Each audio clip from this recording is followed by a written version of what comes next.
আপনারা ওসব কথা বলবেন, এমনি জিকির করেন সুবহানাল্লাহ আলহামদুলিল্লাহ লা ইলাহা সুবহানাল্লাহ আলহামদুলিল্লাহ লা ইলাহা ইল্লাল্লাহ সুবহানাল্লাহ আলহামদুলিল্লাহ লা ইলাহা ইল্লাল্লাহ মুহাম্মাদুর রাসূলুল্লাহ। দিন যত যেতে থাকবে ওই মানুষের সম্মান আল্লাহ দিনের পর দিন বাড়াতেই থাকবে।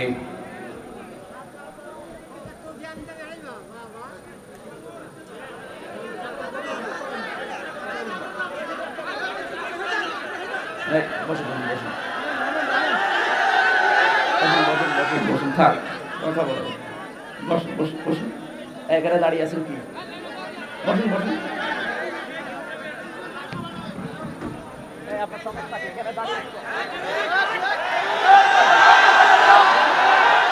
যার যে সম্মান তার ঈমান এবং আমলের উপরে আল্লাহ যেন দান করেন। পৃথিবীতে মানুষের সম্মান বৃদ্ধি হয় কিসে অনেকে জানে না, মনে করে চেয়ারে বসলে মনে হয় সম্মান বৃদ্ধি হবে। কুলিল্লাহুম্মা মালিকাল মুলক তুতিল মুলকা মান তাশা।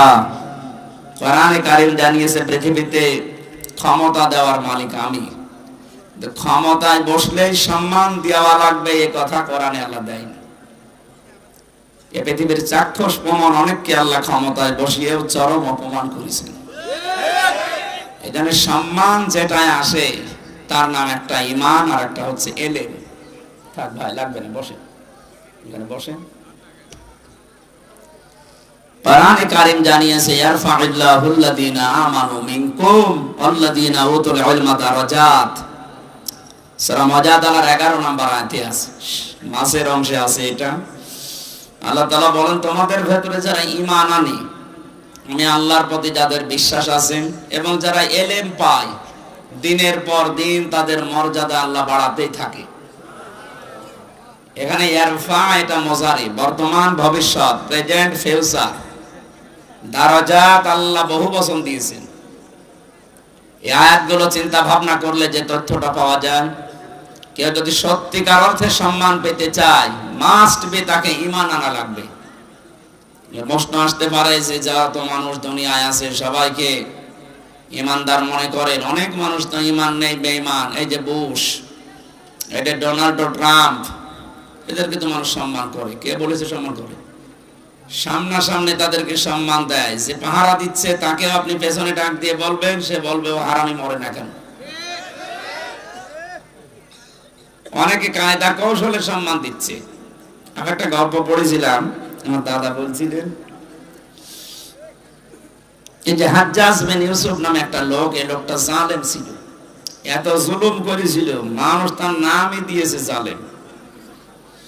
পেয়াদারা একদিন বলছে, বাদশাহ আপনার জন্য তো রাস্তাঘাটে যাওয়া যায় না, মানুষ শুধু আপনাকে গালি দেয়। ও বলছে গালি কে দেয় আমি নিজে শুনবো। ছদ্মবেশ নিয়ে বাইরে গেছে, বানানো দাড়ি, বানানো চুল, বানানো চোখ বানিয়ে বাইরে যে একটা গ্রাম্য লোকের সাথে দেখা। লোকটা বলছে ওই বাদশাহ হাজ্জাজ বিন ইউসুফ, এই লোকটা কেমন? ও তো জালেম। মানে ও জালেম, ও 14 গোষ্ঠী জালেম। তো একবার যে জালেম জালেমের শব্দ শুনেছে, ওর মেজাজ খারাপ হয়ে গেছে। যাই বেটা আমার চিনিস? না তো। আমি সে হাজ্জাজ বিন ইউসুফ। ও চিন্তা করছে আমার তো মাথা থাকবে না, আমি যা বললাম। ডাক দিয়ে বলছে, বাদশাহ আপনি কি আমাকে চেনেন? বলছে না তো। আমি এই গ্রামের ওই লোক যার মাসে 2 দিন মাথা খারাপ হয়, আজকে তার পয়লা দিন। তুই পাগল, পাগল বলে ওই দিন বেশি গিস, তাছাড়া বাসার কথা ছিল। আমরা ওই 15.5 বছরে পাগল বলি বেশি আছি। আপনি কথা বোঝেন না? আপনি টের পাননি। যারা বোঝার তারা বুঝেছে। পাগল বলে আমরা বেঁচে আছি, ভালো মানুষ হলে ছাড়তো। শুধু ওই 14টা দল বাদ দিয়ে বাংলাদেশে আমরা যারা আছি সবাই মাসলুম। সে যেই হোক, কথা বুঝতেছেন? কিচ্ছু জানে না এই যে লোকটা। ঘরে ঘুমিয়ে আছে, চোখ বন্ধ করি, ঘুম থেকে উঠে দেখছে জেলখানায়। কি গো, তুই গাছ কেটেছিস? কখন? স্বপ্নে। কিসের মামলা দিয়েছে? গায়েবী। কিসের? সাক্ষী কোথায়? ও গায়েবী। বিচারককে? গায়েবী। মামলার আয়ুকে? ও গায়েবী। সবই গায়েবী চলছে। আমরা পাগল বলে এইভাবে ছিলাম। তাছাড়া যদি একটু বলতাম যে জালেম, আমি রিমান্ডে শুধু একটুকু বলেছিলাম, আমারে বলছে ফেসবুকে আপনি লিখেছিলেন যে শেখ হাসিনা জালেম। আমি বলছি আমি তো শেখ হাসিনা লিখি নাই, আমি লিখেছি পৃথিবীতে এমন একটা দেশ আছে যে দেশের বাদশা জালেম। কোন দেশের নাম বলেছেন আমরা জানি। শয়তানের কি বল, আমি নাম লিখি নাই, শুধু পৃথিবীর 257টা দেশের ভেতরে ইঙ্গিত দিয়েছি। এই দুনিয়ায় 257টা দেশ আছে, এখানে একটা দেশের বাদশা জালেম। বলছে কোন দেশের বাদশা জালেম আমরা ভালো জানি। আপনি জানেন আমার বলেন কেন? উনি নিজেও তো জানছেন যে জালেম, আর আপনি জালেমের সহযোগী। সুতরাং এই 15.5 বছরে জালেমকে যারা ডাইরেক্ট ইনডাইরেক্ট সহযোগিতা করেছেন, যারা সাহায্য করেছেন, পেছনে যারা সাপোর্ট দিয়েছেন, আপনিও কিয়ামতে আল্লাহর মামলার আসামি। বিশেষ করে 1628টা চেয়ারে এই দেশে মেন দায়িত্বে ছিল মানুষ। এই 1628 জন বাঁচতে পারবে না, প্রত্যেকেই এরা জালেম এবং জালেমের সহযোগী। কোরআনে কারীম জানিয়েছে ইন্নামাস সাবিলু আলাল্লাযিনা ইয়াযলিমুনান নাস। সূরা শুরার 42 নম্বর আয়াতের প্রথম অংশে আছে, আল্লাহ পাক বলেন অবশ্যই আমি নিজে মামলা দায়ের করব জালেমদের বিরুদ্ধে। সিরাজগঞ্জবাসী জালেমদের বিরুদ্ধে মামলা দেবে হামজা। কে? আল্লাহ নিজে বাদী হবেন, নিজেই বিচারপতি। মামলার বাদী যত বড় হয় কেস তত বড় হয়। কথা বলেন না কেন? মামলার বাদী যত বড় হবে কেস তত কঠিন হবে। আল্লাহ বলেন আমি নিজে বাদী। টের পাচ্ছেন শব্দটা কত ভয়ঙ্কর? ইন্নামাস সাবিলু আলাল্লাযিনা ইয়াযলিমুনান নাস। যারা এখানে আরবি গ্রামার বোঝে তাদেরকে একটু খেয়াল করার জন্য বলছি। আল্লাহ কিন্তু ইয়াযলিমুনাল মুসলিমুনা দেয়নি। যারা মুসলমানের উপরে জুলুম অত্যাচার করেছে, করবে না। ইয়াযলিমুনান নাস, হিন্দু কি মানুষ না? কথা বলেন না কেন? খ্রিস্টান মানুষ না? এদের উপরে যে ধোঁয়া তুলে আপনি অত্যাচার করবেন পালিয়ে যাওয়ার পরে, এটা দেশের জনগণ ভালোভাবে বুঝতে পেরেছে। এই জন্য মুসলমানেরা মন্দির পাহারা দিয়েছে। আমিরে জামাত ডাক্তার শফিকুর রহমান ঘোষণা দিয়েছে দেশে মসজিদ যেমন পাহারা দেওয়া লাগে না, মন্দিরও পাহারা দেওয়া লাগবে না। আমরা খুব ভালোভাবে বুঝেছিলাম আপনি পালিয়ে যে শান্তিতে থাকতে দেবেন না, মাঝে মাঝে নতুন নতুন ইস্যু তৈরি করবেন।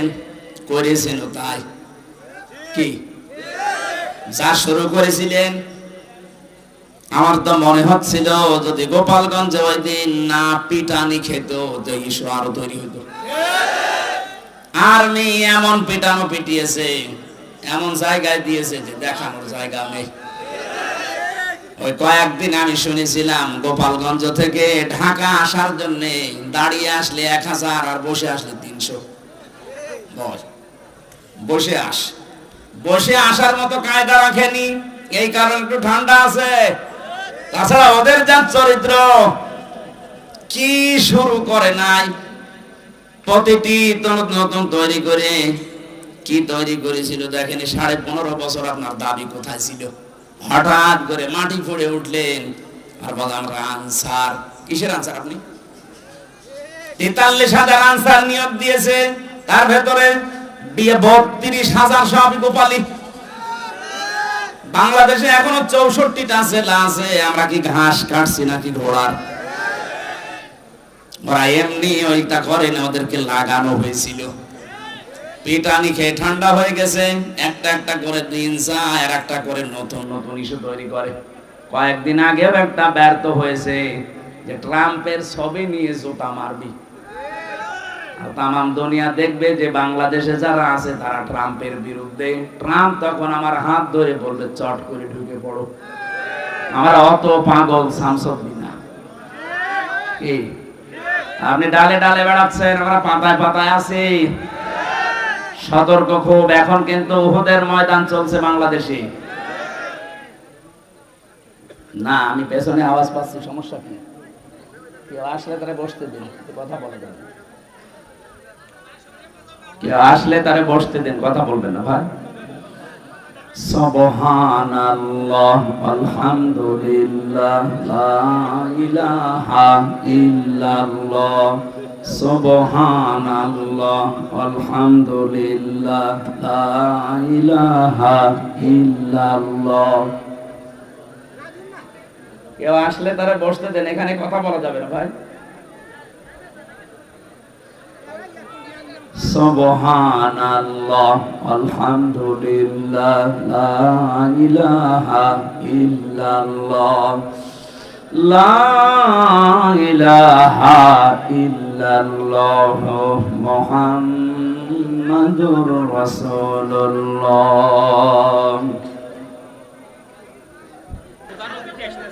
হোক তাই কি, আপনি একটু বেশিয়ে দিলে সমস্যা কি?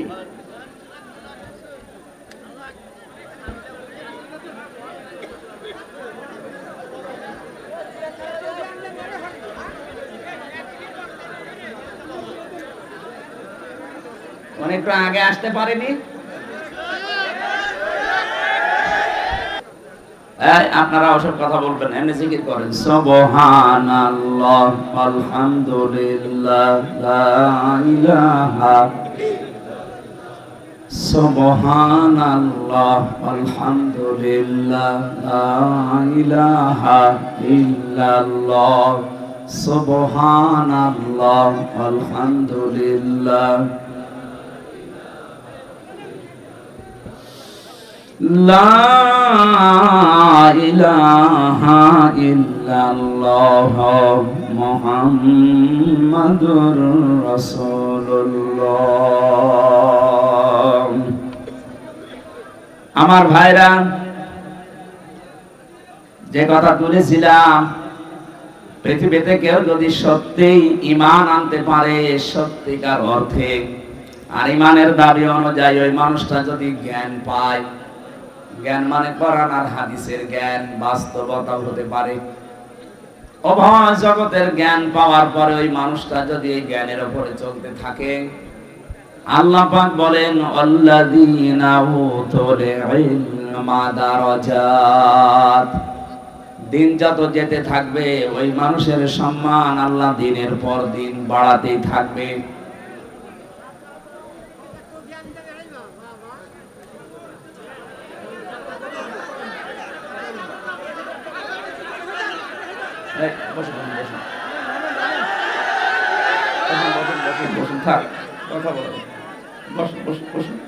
এখানে দাঁড়িয়ে আছেন কি?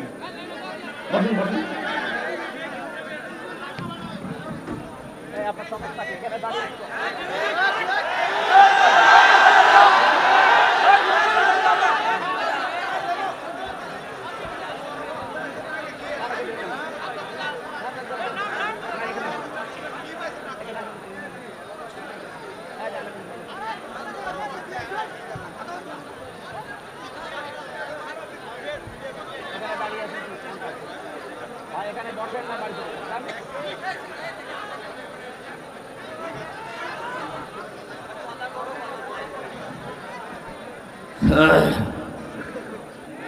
এত ডিস্টার্ব হলে আমি গতানুগতিক কথা বলি না। যেখানে যা বলি প্রত্যেকটা কথা থেকে অন্তত শিক্ষা বের করি। শিক্ষা বের করতে আমার মাথা ঠান্ডা থাকা লাগবে না। 12 বাপের 13 ছেলে বসে আছে, এমনি এদের এক একজনের এক এক রকম মেজাজ। এই ঠান্ডা করতে যদি আমি নিজে ঠান্ডা হয়ে যাই, কথা বলা যাবে না। যে এখানে দাঁড়িয়ে আছেন, জায়গা পেয়েছেন, এখন কিচ্ছু করার নেই, জায়গা তো আর বড় করা যাচ্ছে না। ওইভাবে দাঁড়িয়ে থাকেন, বসে থাকেন, দরকার দূরে যেয়ে শুয়ে পড়েন। বলবেন না, আমি হাত পা ধুয়ে বলছি ভাই কথা বলবেন। আর আমার মনে হয় জীবনে আমরা এই শেষ, এত ডিস্টার্ব হলে এত বারবার এই পেছন থেকে যদি আবার কথা আসে না, দেখেন কি করি আপনার জিকির করেন সুবহানাল্লাহ আলহামদুলিল্লাহ লা ইলাহা ইল্লাল্লাহ সুবহানাল্লাহ আলহামদুলিল্লাহ।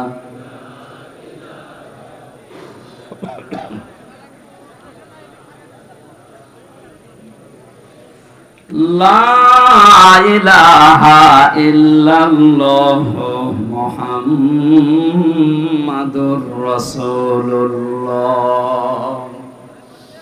সিরাজগঞ্জবাসী, আমি কথা তুলেছিলাম এই পৃথিবীতে যে মানুষগুলো মানুষের উপরে জুলুম করেছে, শুধু মুসলমানদের উপরে না, মানুষের উপরে, সে যেই হোক সে আল্লাহর মামলার আসামি। সুতরাং যিনি পালিয়ে গেছে উনি থেকে শুরু করে ওনাকে যারা সহযোগিতা করেছে, ওনার যারা দোষর ছিল, প্রত্যেকেই আল্লাহর মামলার আসামি। আমরা চাই আমাদের এই দেশটা অমান দাখলাহু কানা আমিনা। আল্লাহ তাআলা জানিয়েছেন কাবা শরীফের চত্বরে ঢুকলে যেমন নিরাপত্তা পেয়ে যাও, আমাদের ৫৬,০০০ বর্গ মাইল যেন আল্লাহ নিরাপত্তার চাদরে ঢেকে দেয়। এখন ওখানে যেমন নিরাপত্তা আছে, বাংলাদেশ থেকে কাবা শরীফ কমপক্ষে ৬,০০০ কিলোমিটার। কত? ৬,০০০ কিলোমিটার দূরে। এই ৫৬,০০০ বর্গ মাইল তো আপনার ওই কাবার মতো নিরাপত্তা বেষ্টিত হবে না। হবে যদি আল্লাহর ওই কাবার মতো নিয়ম নীতি আমরা মেনে চলতে পারি। ওখানে বিধান চলে যেমন আল্লাহর। কাবার এলাকার ভেতরে আপনি শিরিক পাবেন না। সবচাইতে বড় বিষয় এটা। আল্লাহ পাক বলেন যেখানে শিরিক মুক্ত পরিবেশ তৈরি হবে, উলাইকা লাহুমুল আমনু, ওই এলাকা আমি আল্লাহ নিজে নিরাপত্তায় বেষ্টন করে দেই। তারা আমি আল্লাহর কাছ থেকে নিরাপত্তার চাদর পাওয়ার হকদার। নিরাপত্তা দিতে পারে শুধুমাত্র কে? ছিল ১৫.৫ বছর আমাদের নিরাপত্তা। চাচা এরশাদ তো মরে গিয়ে বেঁচে গেছে, বলেছিল বাইরে থাকলে গম, ঘরে থাকলে খুন। কি কঠিন অবস্থায় ছিলাম। যাই হোক, এখন যাই হোক আছে, আমরা চাই এ দেশটা যেন আরো নিরাপত্তার চাদরে ঢেকে যায়। এটা ঢেকে যাওয়ার জন্য যে শর্ত আল্লাহ দিয়েছে, মালিকের ওই শর্ত মানা লাগবে। সূরা আনাম ৮২ নম্বর আয়াতের প্রথম অংশে আছে, আল্লাযীনা আমানু ওয়া লাম ইয়ালবিসু ঈমানাহুম বিযুলমিন। আল্লাহ পাক বলেন যারা ঈমান আনবে আর ঈমানের ওই দাবির ভেতরে কোনো শিরিক, কোনো জুলুম মিশ্রণ করবে না, আমি আল্লাহর পক্ষ থেকে তারা নিরাপত্তা পেয়ে যাবে।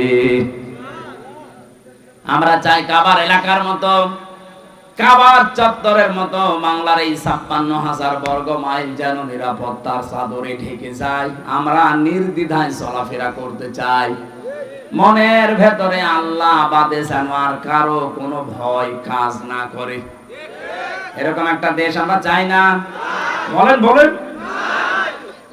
আল্লাহ গ্যারান্টি দিচ্ছেন, এই নেতাদের কথা যদি আমাদের বিশ্বাস হতে পারে যে ওনারা যা বলছে এগুলো মেনে নিলে আমরা শান্তি পাবো, আল্লাহ পাক ১৫০০ বছর আগে গ্যারান্টি দিয়েছেন, ফামান তাবিআ হুদায়া ফালা খাউফুন আলাইহিম ওয়ালা হুম ইয়াহজানুন।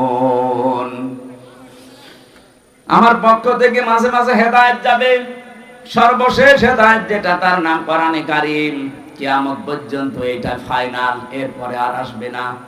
এটাকে যদি তোমরা অনুসরণ করতে পারো, অনুগত করে দেখাতে পারো জীবনের প্রতিটি ক্ষেত্রে, আমি গ্যারান্টি দিয়ে দিলাম। গ্যারান্টি দিচ্ছে হামজা কে? ফালা খাউফুন আলাইহিম, কোনো ভয় থাকবে না, কোনো চিন্তাও থাকবে না। আমি ভয়ের বাস্তবতা লক্ষ্য করেছিলাম। কোন মানুষ যদি সত্যি আল্লাহর বিধান পেয়ে দৃঢ় থাকতে পারে, আল্লাহকে রব বলার পরে যদি টিকে থাকতে পারে তার বিধানগুলো নিয়ে, পৃথিবী যত কঠিন হোক না কেন, আল্লাহ পাক বলেন সব চাইতে বড় কঠিন সময় ওই লোকটার মরণের সময়। ওই সময় আমি আল্লাহ ফেরেশতা নাযিল করে সাহায্য করব। সূরা হামিম সাজদাতে আল্লাহ ঘোষণা দিয়েছেন, ইন্নাল্লাযীনা ক্বালু রাব্বুনাল্লাহু সুম্মা ইসতাকামু তাতানাজ্জালু আলাইহিমুল মালাইকা। অবশ্যই যারা এই কথা বলতে পারে যে আমাদের রব আল্লাহ, আর এই কথার উপরে যারা টিকে থাকতে পারে, টলমল করে না, সিটকে চলে যায় না, যে মানুষগুলো টিকে থাকতে পারবে রব আমার আল্লাহ এই কথার উপরে, তাতানাজ্জাল, এটা মোজারে, বর্তমান ভবিষ্যৎ, প্রেজেন্ট ফিউচার, মালাকুন না দিয়ে আল্লাহ মালাইকা বহু বচন দিয়েছেন। ওই লোকটা যদি বিপদে পড়ে আমি আল্লাহ নিজে বলছি তারে হাজার হাজার ফেরেশতা দিয়ে সাহায্য করব। সব সময় সবচাইতে ভয়ঙ্কর সময় তার জীবনে যেহেতু মরণের সময় পর্যন্ত ফেরেশতারা তার কাছে এসে যখন ও আছাড় খেয়ে বিছানায় পড়বে, মরণের বিছানায়, আল্লাযীনা তাতাওয়াফাহুমুল মালাইকাতু তাইয়্যিবিনা ইয়াকুলুনা সালামুন আলাইকুম উদখুলুল জান্নাহ। ফেরেশতারা চারিদিকে দাঁড়িয়ে বসে ওয়েলকাম জানাবে আর বলবে আল্লাহর বান্দা। তাইয়্যিবিন মানে শুধু পোশাকের পবিত্রতা না, তাইয়্যিবিন মানে শুধু দেহের পবিত্রতা না, চিন্তা, চেতনা, আকীদা, তার কর্মজীবন, বাস্তব জীবন, প্র্যাকটিক্যাল লাইফ পুরাটা যখন পবিত্র করে বিছানায় পড়ে যাবে, মরণের বিছানায়, আল্লাহ পাকের ফেরেশতারা এসে তার কাছে বলবে বান্দা সালাম, শান্তি, তুমি যা করেছো তোমার জীবন আমরা দেখেছি, উদখুলুল জান্নাহ, ওই যে জান্নাত দেখা যাচ্ছে ওইটার ভেতরে তুমি প্রবেশ করবা। আমি তো এদের বাস্তব চিত্র দেখেছিলাম আমার এই 3 বছরের ছেলের জীবনে। গভীর রজনীতে যে কারারক্ষী গুলো আসতো, একবার এক কারারক্ষী পেয়েছিলাম কুতুবউদ্দিন, বড় বড় দাড়ি নিয়ে, দাড়ি দেখলে একটু আশার সংসার হতো না, এটা একটু মনে হয় মন মতো কিছু শুনবে। এখানে যখন লেখা দেখতাম দেবদুলাল, সুব্রতবালা, তখন একটু ভয় লাগতো, না জানি কি করে ফেলে, কারণ ছেলেও মানুষ মারে, এটা আমরা শুনেছি। কি ওখানে তার সিসি ক্যামেরা দেওয়া নেই, কেউ জানেও না, মেরে ফেলে বলবো হার্ট অ্যাটাক করে মরে গেছে। চিন্তা করলাম কি করা যায়, দেখি এই কুতুব ভাইকে, দাড়ি যখন বড় আছে আর কুতুবউদ্দিন লেখা, কিছু না হোক ঈমান আছে। উনি নিজেই আমাকে ডাকলেন প্রায় 12:30টার পর, আমি নিজে কোরআন শরীফ পড়ছিলাম, আমাকে বলছে হুজুর শোনেন, যে আয়াতটা পড়ছিলেন এই আয়াতটা আমিও জানি, এর বাস্তব আমি নিজে দেখেছি। কি দেখলে? শহীদ মীর কাসেম আলীর নাম শোনেননি? এই লোকটার যখন ফাঁসি হবে মাত্র 3 ঘন্টা বাকি আছে, ওই দিন আমার দায়িত্ব ছিল। ওনাকে যে বললাম স্যার মাত্র 3 ঘন্টা সময় আছে, আপনি প্রস্তুতি নেন না কেন? শহীদ মীর কাসেম আলী রহমতুল্লাহ আলাইহি উনি ডাক দিয়ে বলছে আল্লাহর বান্দা কুতুব ভাই, 3 ঘন্টা তো অনেক সময়, এক কাজ করেন, আমি 2 ঘন্টা ঘুমিয়ে গেলাম, 1 ঘন্টা আগে আমারে জাগিয়ে দেবেন। দেখলাম ঠিক উনি ঘুমিয়ে পড়েছে। 2 ঘন্টা পরে ওনারে জাগালাম, গোসল করলেন, ওযু করে নামাজ আদায় করে একটা কফি বানালেন, 2 জন খেলাম। এরপরে আমারে বলছে আমি প্রস্তুতি নিয়েছি, শাহজাহান জল্লাদকে ডাক দেন, চলে। মনে হচ্ছে উনি শ্বশুর বাড়ি যাবে। আমারে বলছিল হামজা ভাই, এতে কঠিন পরিস্থিতিতে যার 3টা ঘন্টা পরে ফাঁসি হবে, সে নিজেও জানে যে দুনিয়ার জীবন শেষ আজকে আমার, মাত্র আর 3টা ঘন্টা আমার জীবনে বাকি আছে। সে 2 ঘন্টা ঠিক আরামে ঘুমিয়ে গেল, ওর ঘুম আসলো কি করে? বলছি হ্যাঁ, যে আয়াত পড়লাম এই আয়াতটা আমি নিজে বাস্তবে তার জীবনে দেখতে পাচ্ছি। আল্লাহ পাক জানিয়েছে যে তার জীবনটা পবিত্র করতে পারবে। ইয়াকুলুনা সালামুন, ফেরেশতারা তার সামনে এসে বলবে আল্লাহর বান্দা শান্তি তোমার উপরে বর্ষিত হোক, উদখুলুল জান্নাহ, ওই যে জান্নাত দেখতে পাচ্ছো তাড়াতাড়ি যাও, ওখানে প্রবেশ করা লাগবে। সূরা হামিম সাজদার ওই আয়াতটা এর সাথে মিল আছে। যারা আল্লাহকে রব বলার পরে সত্যি সত্যি যত ঝড় ঝাপটা আসুক না কেন, যারা টিকে থাকতে পারে তাদের ঈমান বিক্রি করে না। এই মানুষগুলোর জন্য আল্লাহ যে ফেরেশতা পাঠায়, এটা মীর কাসেম আলী নিজে প্রমাণ দিয়েছেন। ফেরেশতারা এসে যখন এই কথা বলে, আল্লাহ তাখাফু, ভয় পাবেন না আল্লাহর বান্দা, ওয়ালা তাহজানু, চিন্তাও করবেন না। তাফসীরে মুনিরের ভেতরে পড়েছে কিসের ভয় কিসের চিন্তা। মানুষ হিসাবে দুর্বলতা আসতেই পারে, চিন্তা ভয় যে আমার বউ আছে বাইরে, আমার ছেলে ব্যারিস্টার আরমান গুম হয়ে আছে, একদিন 2 দিন 5 দিন না 8 বছর। তাও তো সাধারণ পাগল ছাগল ছেলে হইলে মেনে নিয়ে আসে, তো ব্যারিস্টার। এরকম একটা ছেলে গুম হয়ে আছে, স্ত্রী অসুস্থ হয়ে পড়ে আছে লাইফ সাপোর্টে, তার দলীয় লোকগুলো, তার অনুসারীগুলো, তার সহকর্মীগুলো সব পালিয়ে পালিয়ে বেড়াচ্ছে, কেউ ধানের খেতে, কেউ বাঁশ বাগানে। 1টা 2 দিন না 15টা বছর জীবনের উপরে বাঁশ গাড়ি চলছে। এই চিন্তা থাকলে তার 3 ঘন্টা পরে যার মরণ হবে, 2 ঘন্টা সে ঘুমাচ্ছে কোন কারণে? ফেরেশতারা এসে কানের কাছে এইটা বলেছিল, ভয় পাবেন না, আপনার ওই সন্তানের দায়িত্ব আল্লাহ নিয়ে নিয়েছে, আপনার স্ত্রীর দায়িত্ব আল্লাহ নিয়ে নিয়েছে, আপনার দলীয় লোকজন পালিয়ে বেড়াচ্ছে, আপনার সহকর্মী যারা সহযোদ্ধা সবাই পালিয়ে বেড়াচ্ছে, কারো কারো ফাঁসি হয়ে গেছে, আপনার কোনো চিন্তা নেই। এগুলো সব আমার আল্লাহর হাতে এখন চলছে। আমার মনে হয় এই কথা শোনার পরে তার 2 ঘন্টা ঘুম এসেছে। আপনি বাস্তবে শুনতে যেমন সহজ মনে হচ্ছে, ওই জায়গায় থাকেন তো দেখি। জেলখানায় সবচাইতে বেশি চলে ঘুমের বড়ি। আমি 3টি বছরের ভেতরে আমার মনে হয় কত যে ঘুমের বড়ি গেছে আল্লাহ জানে, আর ডাক্তাররা জানে। অথচ আমার কোনো চিন্তাও ছিল না। আমার পরিবারটা দেখার মতো আমার মা বাবা আছে, আমার শ্বশুর শাশুড়ি ধনী মানুষ তারা আছে, আমি শুধু ঘরের ভেতরে আটকা অবস্থায় আছি জেলখানায়, এই তাই আমার চিন্তায় ঘুম আসে না। আর তার কত কিছু বলেন তো, লক্ষ লক্ষ মানুষের কর্মসংস্থান তৈরি করে দিয়েছে লোকটা, তাও হারাম না, সব হালাল কর্মজীবন। এত বড় কঠিন কঠিন বিপদ যার মাথার উপরে চলছে, নিজের ব্যারিস্টার ছেলে গুম হয়ে পড়ে আছে, কোনো খবর নেই, আর মেরে ফেললেও তো খবর আসতো যে মরে গেছে, একটা সান্ত্বনা পাওয়া যায়।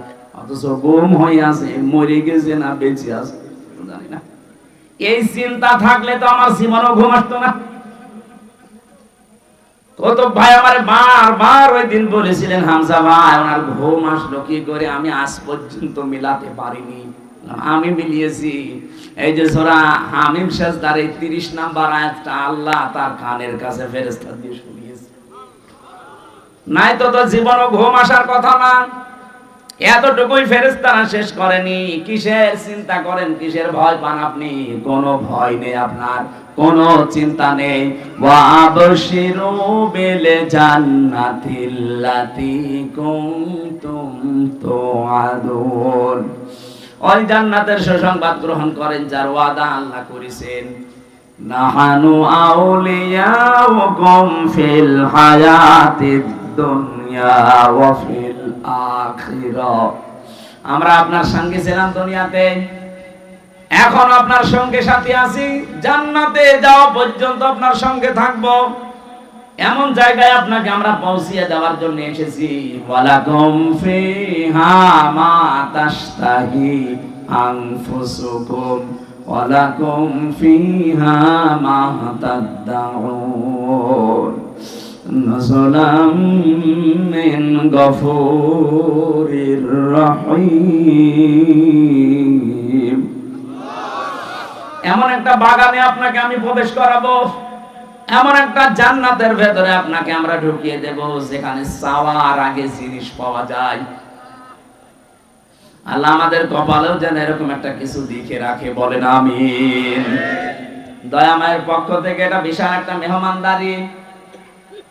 সিরাজগঞ্জবাসী, আমি আয়াতটা তুলেছিলাম এই কারণে, সত্যি সত্যি যদি আমরা এই পৃথিবীতে আল্লাহকে রব বলার পর টিকে থাকতে পারি, পরিস্থিতি যতই কঠিন হোক, একটা অজানা সুখ, অনির্বচন সুখ আপনাকে আল্লাহ দান করবেন, যেটা পাওয়ার জন্য ওই যোগ্যতা, ওই লেভেলে যাওয়া লাগবে। আজকের মাহফিল থেকে এমন একটা কিছু আমরা নিয়ে যেতে চাই, অন্তত মরণের বিছানায় আছাড় খেয়ে পড়ে যেন আমার আফসোস শুরু না হয়। আমি যেন হাসতে হাসতে মরণের বিছানা থেকে আল্লাহর জান্নাত দেখে হযরতে আসিয়ার মতো যেন বলতে পারি, আল্লাহ জান্নাতে আমার জন্য একটা ঘর বানিয়ে দাও, বলেন আমিন। যেহেতু কথাটা এসেছে, আমি মেয়েদেরকে বলছি, সম্মানিত মা বোনেরা, পৃথিবীতে আপনার স্বামী, অনেক মহিলা কল দিয়ে বলে আপনি খালি মেয়েদের কথা বলেন, পুরুষের বিরুদ্ধে বলতে পারেন না। মেয়েদের কথা কেন বলি জানেন?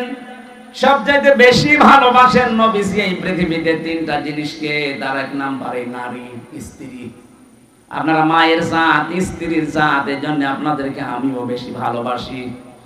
কিন্তু আমি দেখতে পাচ্ছি কোরআন আর হাদিসের চোখ লাগিয়ে অধিকাংশ মেয়েরা জাহান্নামে যাচ্ছে। আমি বাঁচাতে চাই আপনাদেরকে।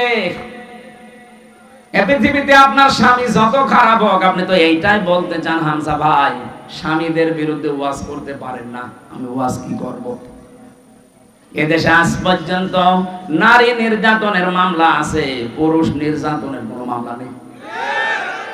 আমরা যে কোন যন্ত্রণায় আছি এটা বোঝাতেও পারি না। অন্তত ডক্টর ইউনূসকে আমরা আহ্বান জানাবো, খুব তাড়াতাড়ি পুরুষ নির্যাতনের একটা আইন বানান। সেটা আমি একা না, এখানে যত স্বামী বসে আছে অধিকাংশ মানসিক যন্ত্রণায়, মানসিক রোগী হয়ে যাচ্ছে স্ত্রীর ব্যবহারের কারণে। আমি কয়েকটা বলছি, একটু মেলান তো পান কিনা। এটা তিরমিজি শরীফের হাদিস। আল্লাহর নবী বলেন, নেককার মহিলা দুনিয়াতে তো ওইটাকে বলা হয় যেটা 5 ওয়াক্ত নামাজ পড়ে, রমজানের রোজা রাখে, আর কালো বোরকা পরে ঘোরে না। তিরমিজি শরীফের ভেতরে 4টা গুণ দেওয়া আছে। আপনি দেখবেন আপনার স্ত্রীর ভেতরে, আপনার মেয়ের ভেতরে, আপনার ভাবির ভেতরে 4টা পাওয়া যায় কিনা। যদি পাওয়া যায়, তার জন্য জান্নাতের 8টা দরজা খোলা থাকবে। আর যদি এই 4টার একটাও পাওয়া না যায়, জান্নাত না জাহান্নামের 7টা দরজা খোলা থাকবে। 1 নম্বরে ইদা নাজারা ইলাইহা সাররাতুহু, স্বামী যখন তার দিকে তাকাবে, সে স্বামীকে আনন্দ দেবে, হয় কথাবার্তা দিয়ে, ব্যবহার আচার দিয়ে, অভ্যর্থনা দিয়ে, যেভাবেই হোক স্বামীকে সে আনন্দ দেবে। আজ বাংলাদেশের দিকে তাকান, এইরকম মহিলা এখন ঘরে ঘরে নেই। এটা তো গ্রাম অঞ্চলের জন্য বুঝতেছেন না, এখানে এখন ভালো মানুষ আছে, শহরের অবস্থা আরো খারাপ। স্বামী যখন বাইরে থেকে আসবে, ওর চেহারার দিকে তাকালে অর্ধেক ক্লান্তি দূর হয়ে যাওয়ার কথা, না আরো ক্লান্তি বেড়ে যায়। সম্মানিত মা বোনের, এটা হাসির খোরাকি না, এটা দুনিয়ার কাজও না, এটা আখিরাতের কাজ। আপনার স্বামীর আনন্দ নিয়ে, স্বামীর ভালোবাসা নিয়ে আপনার জান্নাত আল্লাহ তৈরি করবে। যখনই আসবে আপনি মনে করবেন দুনিয়ায় সব চাইতে বড় মেহমান আমার বাড়িতে এসেছে। নবীজির স্ত্রী উম্মে সালমা, না উম্মে মাইমুনা, হযরতে মাইমুনা রাদিয়াল্লাহু তাআলা আনহা, তিনি একবার সাজগোজ করে বাড়িঘর পরিষ্কার করে বিছানা পাতি চাদর বিছিয়ে তিনি অপেক্ষায় আছেন। এলাকার মেয়েরা এসে বলে, মাইমুনা কে আসবে আজকে এত সাজগোজ? হযরতে মাইমুনা বলেছেন, হে আমার এলাকার মানুষেরা, হে মহিলারা, এই পৃথিবীর সর্বশ্রেষ্ঠ মেহমান আমার স্বামী মুহাম্মদুর রাসূলুল্লাহ আজকে বাড়িতে আসতেছে। বলেন তো, তাদের কাছে সবচাইতে বড় মেহমান ছিল তার স্বামী। আর এখন যদি ঘর বাড়ি একটু পরিষ্কার করে, বিছানায় চাদর নতুনটা বিছায়, এলাকার মেয়ে লোক যদি জিজ্ঞাসা করে, কি গো আজকে এত সাজগোজ, এমনকি স্বামীও যদি তাকে বলে, কি গো আজকে এত বেশি সাজগোজ, কে আসবে? বলবে, জানো না, লোক আসবে। তার মানে আপনি ওর কাছে লোকই না। কি আপনি কি ওর কাছে? কিছুই না। ওর বিয়ে আসবে বলে এত সাজগোজ করে বসে আছে, আপনি জিজ্ঞাসা করলেও বলবে আজকে জানো না লোক আসবে। আমি কি লোক না? সম্মানিত মা বোনেরা, আপনার এই কাজটা পরিবারের হচ্ছে না। স্বামীকে সম্মান জানান না, সম্মান রাখেন না স্বামীর। এই কারণে আজ হাজারো স্বামী পরকীয়া প্রেম করে।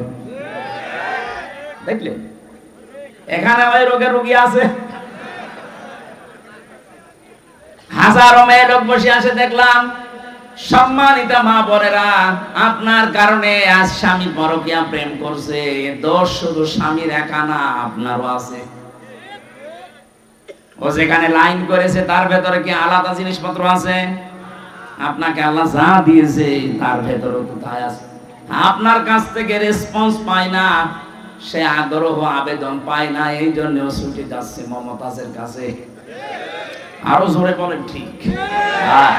ওরা কানে যাক, সাজতে চায় না। কেউ যদি স্বামীকে আকৃষ্ট করার জন্য আয়নার সামনে বসে বসে সাজগোজ করে, ও যতক্ষণ সাজবে নফল নামাজের সওয়াব পাবে। বলে নামাজই পড়ে না, কিসের নফল নামাজ? দ্বিতীয় নম্বরে বেসিং ওয়াইদা গাবা আনহা হাফিজাতুহু। স্বামী যখন বাইরে যাবে তখন নিজের ইজ্জত আবরু সম্ভ্রম, স্বামীর সন্তান এবং স্বামীর সম্পদগুলো ওই মহিলা হেফাজত করবে না। এটাও পাওয়া যাচ্ছে না আজ। স্বামী বাইরে গেলে অধিকাংশ মহিলা দিন পায়, মনে হচ্ছে যে একেবারে জান্নাত পেয়ে গেছে। কোন জায়গার কোন পুরাতন বন্ধু ডাক দিয়ে নিয়ে এসে উনি একেবারে আল্লাহর রাস্তায় মজিয়ে দিয়েছে। সম্মানিত মা বোনেরা, সবার ভেতরে হয়তো নেই, কিন্তু 100টার 50টা পরিবার এরকম চলছে।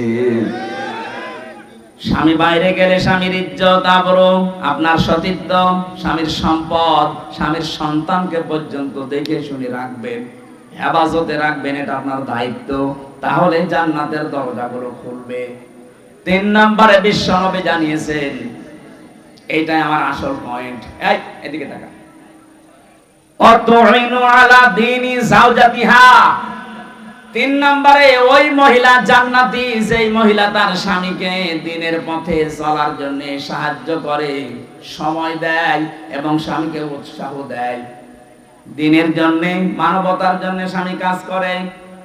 এই যে সেলিম রেজা সাহেব, মানে একটা রাজনৈতিক ব্যক্তিত্ব, মানবতার সেবা করার জন্য বাড়ি থেকে যখন বের হয়। অধ্যাপক শাহিন সাহেব মানবতার সেবার জন্য দিন প্রসারে দিন কায়েমে বাড়ি থেকে বের হয়। যতক্ষণ বাইরে থাকে স্বামীর জন্য আশায় থাকবে, আর স্বামীকে বাহবা দেবে, উৎসাহ যোগাবে। যদি সংসারে অভাবও হয়, স্বামীকে উল্টা পাল্টা কিছু শোনাবে না। যতক্ষণ পর্যন্ত আপনি স্বামীর সাহায্যে থাকবেন, হ্যাঁ দেখবেন যে মানবতার কাজ করে কিনা, ইসলামের কাজ করে কিনা। যতক্ষণ বাইরে আছে আপনি যদি সাহায্য করেন, সহযোগিতা করেন, যদি তাকে উৎসাহ যোগান, জান্নাতের 8টা দরজায় মনে করবেন আপনার জন্য খোলা আছে। 4 নাম্বারটা এটা আর একটু কঠিন। নবীজি বলেন, স্বামী যেটা পছন্দ করে ওটা যদি জায়েজ হয়, জীবন থাকতে তোমাকে মেনে নেওয়া লাগবে। সিরাজগঞ্জের মা বোনেরা, আমি নিজে একজন স্বামী, আমি আমার ঈমান থেকে বলছি। যত স্বামী এখানে বসে আছে, প্রত্যেকটা স্বামী আমরা চাই বিয়ের পরে যেন আমাদের মা বাবা আমাদের সাথে থাকে। এটা চান না? 100টা পরিবারের 98টা মহিলা এটা চায় না। সে দিনদার মহিলাও বলেন আর বেদিনদার বলেন, বদ্দিন মহিলা, দিনদার মহিলা, সবার এখন এই আচরণ না। আমি তোমার মা বাবার সাথে থাকতে পারবো না। কোরআন শরীফ আমার সামনে, আমি হাত দিয়ে বলছি, আমি স্বামী হিসাবে দাবি করছি, যদি সত্যি আমার মন আমার স্ত্রী 100 ভাগ পেতে চাই, ও যেন ওর মা বাবার সাথে যা করে আমার মা বাবার সাথে ওইরকম করা লাগবে। কথা বলছেন? নাই তো জীবন আপনি আমার মন পাবেন না। সংসার করার জন্য উপরে উপরে হয়তো ভালোবাসা দেখাতে পারে, কিন্তু ভেতরে আমার জ্বলে পুড়ে ছাই হয়ে যাবে। সম্মানিত মা বোনের, এই ভুলটা জীবনও করবেন না। স্বামীর মা বাবা, স্বামীর বোন আর ভাই, এদের সাথে যত ভালো আচরণ করতে পারবেন, আপনি স্বামীর কাছ থেকে তত ভালোবাসা মহাব্বত বেশি পাবেন। আর স্বামীকে নিজের আয়ত্তে রাখার জন্য এর চাইতে বড় ঔষধ আর নেই। আজ হাজারো পরিবারে আমরা দেখতে পাচ্ছি, অধিকাংশ পরিবারে স্বামী বাধ্য হয় মা বাবাকে আলাদা করে দিতে, এমনকি বাড়ি থেকে বের করে দিচ্ছে, বৃদ্ধাশ্রমে রেখে আসতেছে। কয়েকদিন আগে আমি নীলফামারীর কিশোরগঞ্জ গিয়েছিলাম, ওখানে দেখে একটা বৃদ্ধাশ্রম, আমরা নিয়ে গেল দেখার জন্য। এই লাইনে প্রায় 25 জন, এই লাইনে 25 জন মা আর বাবা বসে আছে। তাদের চোখের দিকে তাকালে আমার মনে হচ্ছে প্রত্যেকটা মা বাবা সন্তানের জন্য বরদোয়া করছে, অথচ তাদের তো ছেলে মেয়ে আছে আমার মতো। কোন ছেলে কখনো চায় না মাকে বাবাকে আমি বৃদ্ধাশ্রমে দিয়ে আসি, না সে যত খারাপ ছেলে হোক, এটা বাধ্য হয় বোর কারণে। আর এই বউকে পানি পড়া খাওয়ায় ওই বড় মা আর ওর বড় বোন, ওখান থেকে বারবার টিপস দেয়, কতদিন আর থাকবি, আলাদা হয়ে যা, আরামে খেতে পারবি। এরকম ছোট মনের বউ দেশে নেই। কার কার বড় এরকম মন ছোট, হাত তোলেন তো দেখি। না, এই এলাকায় আমার মনে হয় এই হাদিস বলা ঠিক হলো না। আলহামদুলিল্লাহ এলাকার মেয়েরা ভালো আছে, সম্মানিত আমার মনে না, আমি মাফ চেয়ে নিচ্ছি এই হাদিস বলার কারণে। না বললাম এই কারণে, যদি মেনে নিতে পারেন আলহামদুলিল্লাহ আরো ভালো হবে। আপনার স্বামী খারাপ আমিও জানি, আপনার স্বামী এত খারাপ না যে তার চরিত্র ফেরাউনের মতো। আপনি যে বরদোয়া দেন কিছু হলে একটু শোনেন কোরআন কি বলছে। দারাবাল্লাহু মাসালাল লিল্লাযিনা আমানু ইমরাতা ফিরআউন ইয ক্বালাত রাব্বি ইবনি লি ইনদাকা বাইতান ফিল জান্নাতি ওয়া নাজ্জিনি মিন ফিরআউনা ওয়া আমালিহি ওয়া নাজ্জিনি মিনাল কওমিস যালিমিন। সূরা তাহরিমের ভেতরে আছে 11 নম্বর আয়াত। আল্লাহ পাক বলেন, ফেরাউন যখন তার স্ত্রী আসিয়াকে হাতের ভেতরে ব্রেক লাগিয়ে দিয়েছে, পায়ের ভেতরে ব্রেক লাগিয়েছে, কপালের ভেতরে শলাকা লাগিয়েছে, মাথার উপরে গরম তেল ঢেলে দিয়ে উলঙ্গ করে লজ্জা স্থানে বর্ষা মারবে, এই পরিস্থিতিতে চারিদিকে লোকজন, এত কঠিন অবস্থায়ও ফেরাউনের স্ত্রী আসিয়া স্বামীর জন্য বরদোয়া করেননি। এই কঠিন পরিস্থিতি যখন চলছে, আল্লাহ পাক জিবরাইলকে বললেন জান্নাতটা তুলে ধরো তার সামনে। হযরতে আসিয়া জান্নাত দেখার পরে তিনি বলেছিলেন, মালিক জান্নাত পাঠিয়েছো না, আমি এটা চাই না, তুমি এক কাজ করো, আমার জন্য জান্নাতের ভেতরে একটা ঘর আলাদা আমার জন্য তৈরি করো, যেখানে বসে সব সময় তোমাকে দেখা যাবে, তোমাকে সব সময় দেখা যাবে, এরকম একটা ঘর আমার জন্য বানাও। ও মাবুদ, জান্নাতে যখন জিবরাইল ফেরেশতা দিয়ে পাঠিয়ে দিয়েছে, আমি আরেকটা আরজি করি, ভালো করে শুনবেন। এরকম কঠিন পরিস্থিতি চলছে, তারপরও তিনি বলেছিলেন, মাবুদ আমার স্বামী আমার সাথে আজ যা করছে, এমনকি লোকজন দিয়ে করাচ্ছে, এই কঠিন পরিস্থিতিতে তুমি আমার স্বামীর উপরে রাগ করো না, এমনকি যাদেরকে দিয়ে অত্যাচার করাচ্ছে তুমি তাদের হাত থেকে আর আমার স্বামীর হাত থেকে তুমি আমাকে রক্ষা করো, কিন্তু তাদের উপরে তুমি গজব দিও না। কত বড় কঠিন পরিস্থিতি, এর বড় স্বামীর জন্য তিনি বরদোয়া দেননি, আর আপনি একটা সাবান কম হলে গালি দেন।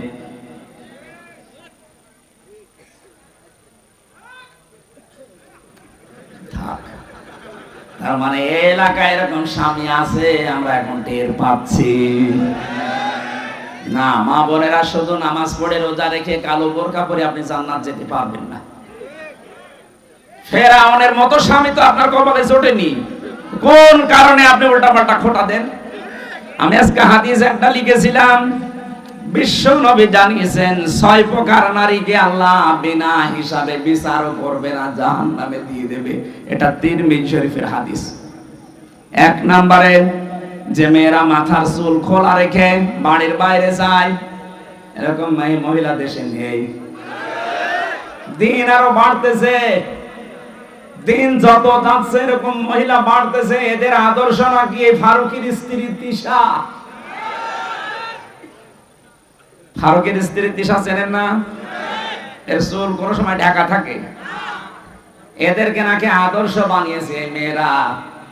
2 নম্বরে নবীজি বলেন যারা স্বামীকে অসম্মান করে, সম্মান দিতে চায় না। একটা স্বামীর যে মর্যাদা কত বেশি স্ত্রীর কাছে, নবীজি জানিয়েছেন কোন স্বামী যদি স্ত্রীর কাছ থেকে সম্মান না পায়, আর স্ত্রী যদি জানতো যে আমার স্বামীর মর্যাদা কতটুকু, এটা হাদিস, বিশ্বনবী জানিয়েছেন পৃথিবীতে আল্লাহ বাদে সেজদা জায়েজ নেই। কিন্তু এটা যদি জায়েজ থাকতো তাহলে আমি মেয়েদের কানের কাছে মুখ নিয়ে বলতাম আর যাই করো স্বামীকে সেজদা করো। যেহেতু সেজদা জায়েজ নেই এজন্য বলি নাই। কত বড় কথা, স্বামীকে সেজদা পর্যন্ত দেওয়ার কথা বলছিলেন নবীজি, যেহেতু জায়েজ নেই এজন্য বলেন নাই। আর রিজালু কাওয়ামুনা আলান নিসা, পুরুষেরা হবে অভিভাবক, গাইডলাইন দাতা, মেয়েরা থাকবে তাদের আজ্ঞাবহক। কিন্তু আজ আমরা দেখতে পাচ্ছি আমরা পুরুষ মানুষ যারা, আমরা এখন সোগাইলে আর বউগুলো রাজমিস্ত্রি, ওরা এখন উপরে চলতেছে।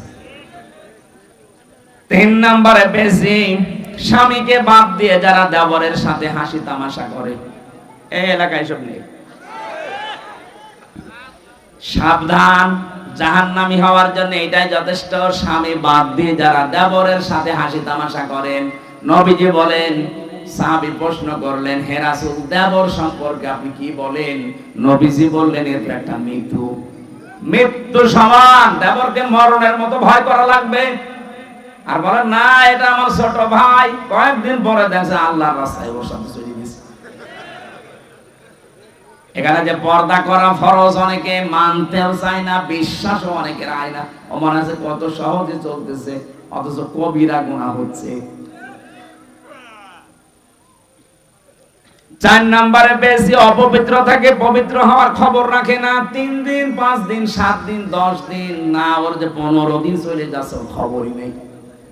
সম্মানিত মেয়েরা, পুরুষ মানুষ না বুঝলেও আপনি বুঝেছেন, অপবিত্র শরীর থেকে পবিত্র হওয়ার জন্য যখনই হবেন খুব তাড়াতাড়ি চেষ্টা চালাবেন। এরপরে বেশি যারা মিথ্যা কথা বলে আর গীবত করে আর কসম দেয়, এই 3টা সবচাইতে বেশি। এটা মিথ্যা কথা বলা, গীবত করা আর কসম দেওয়া, এর কথা ওর কাছে তালাতালি করে লাগিয়ে দেওয়া, এটা মেয়েদের ভেতরে দেশে নেই। আরো জোরে বলেন। সম্মানিত মা বোনেরা, কারো ভেতরে যদি এই দোষটা থাকে সে যেন এই মুহূর্তে তাওবা করে ফিরে আসে। এই যে তালাতালি করা, এর কথা ওর কাছে লাগানো, ওর কথা ওর কাছে লাগিয়ে মানুষের সম্পর্কে ফাটল ধরায়, নষ্ট করে দেয়। এটা যদি এলাকায় চালু থাকে তাহলে এই এলাকার মানুষের দোয়া কবুল করা আল্লাহ বন্ধ করে দেবে। সে যত বড় হুজুর দিয়ে দোয়া করান। মুসা নবীর জামানায় একবার বৃষ্টি বন্ধ ছিল, চাটিয়াল ময়দানে উম্মতদেরকে নিয়ে তিনি নামাজ আদায় করে দোয়া করলেন, রব্বুল আলামিন বৃষ্টি তো বন্ধ করে দিয়েছো, বৃষ্টি বন্ধ করে দিলে দুনিয়ার কোনো ক্ষমতা নেই বৃষ্টি নাযিল করা, আছে না? قل أرأيتم إن أصبح ماؤكم غورا فمن يأتيكم بماء معين। আল্লাহ পাক বলেন, নবী ওদেরকে বলেন তো পানির লেয়ার যদি আমি কমিয়ে দেই, নিচে নামিয়ে দেই, ওদের কোন বাবা আছে পানির লেয়ার উপরে তুলে দেবে? কেউ পারবে না। বৃষ্টি দেওয়ার মালিক আমি আল্লাহ। জাআলা লাকুমুল আরদা ফিরাশাও ওয়া আনজালা মিনাস সামাই মাআ। জমিনকে যিনি বানিয়েছেন বিছানার মতো, আর আকাশ থেকে যিনি পানি নাযিল করেন, এ দায়িত্ব কার?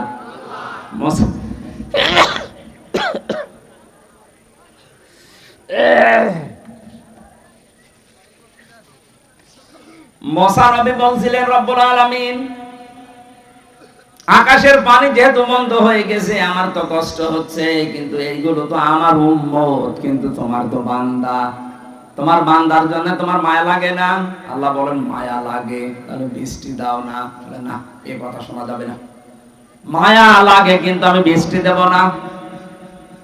হযরত মুসা নাছর বান্দা ছিলেন, কারণ আল্লাহ তার সাথে কথা বলতেন কালিমুল্লাহ।